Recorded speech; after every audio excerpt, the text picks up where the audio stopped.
Hi hello welcome to Makuta media. Pawan Kalyan గారి ఉస్తాద్ భగత్ సింగ్ ఈ సినిమాకి సంబంధించి మొన్న మనం వీడియో చేసుకున్నాం. అసలు పవన్ కళ్యాణ్ గారిలో ఇలాంటి వైబ్రేషన్స్, ఇలాంటి డాన్స్ మూమెంట్స్ చూసి దాదాపు ఒక 15 ఏళ్ళు 20 ఏళ్ళు అయిపోయింది. మొత్తం పండగ చేశారు, కడుపు నింపేశారు మెగా ఫ్యాన్స్కి అని చెప్పి ఓజీతో సుజిత్ని అనుకున్నాం. ఎందుకంటే ఆయన అలా వాక్ చేసుకుంటూ వస్తేనే రికార్డులు తగలబడిపోవటం మనం చూసాం.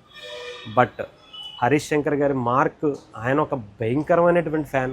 చెప్పాలంటే ఓజీ డైరెక్టర్ సుజిత్ గారి కన్నా సీనియర్ ఫ్యాన్. మరి ఆయన్ని మించి ఉండాలిగా, దానికి మించి చేయాలిగా. అందుకే ఆయన సినిమా చూసి ఆయన సినిమాకి జై కొట్టి ఒక టాప్ సినిమా తీసినటువంటి ఓజీ డైరెక్టర్ సుజిత్నే అలా చూస్తే, ఆయన సినిమా డైరెక్ట్ చేసినటువంటి మొట్టమొదటి ఫ్యాన్ హరీష్ శంకర్ గారు మరి ఊరుకుంటారా? ఆయనకి ఏ రకంగా పవన్ కళ్యాణ్ గారిని చూపించాలో ఆలోచించుకోవాల్సి మామూలుగా ఉండదుగా. పైగా గబ్బర్ సింగ్ లాంటి ఒక క్రేజీ కాంబినేషన్, హరీష్ శంకర్ గారు, దేవిశ్రీ ప్రసాద్ గారు, పవన్ కళ్యాణ్ గారు, వీళ్ళ ముగ్గురు కాంబినేషన్లో గబ్బర్ సింగ్ ఎలాంటి హిట్ వచ్చిందో మనకు తెలుసు.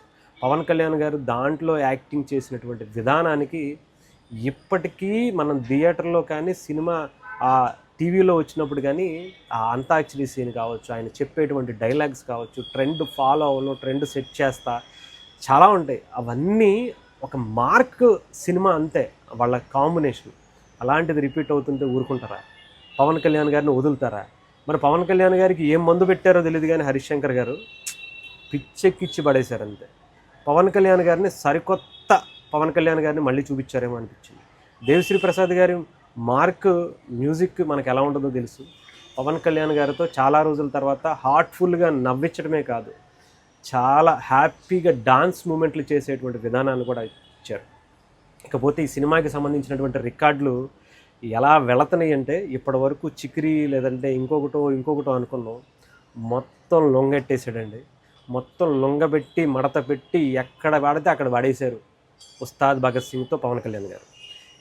దేఖ్లేంగే సాలే అనేటువంటి సాంగ్తో 30 మిలియన్లకు పైగా జస్ట్ 24 గంటల్లో, మనం ఓజీ గురించి మాట్లాడుకున్నాం, 24 గంటల్లో క్రియేట్ చేస్తే ఆయన ఓజీతో జస్ట్ 12 గంటల్లోనే లేపు అవతలేశారండి. తర్వాత అబ్బాయి రామ్ చరణ్ గారు వచ్చి ఆయన చిక్రీతో ఇంకొక ట్రెండ్ క్రియేట్ చేశారు.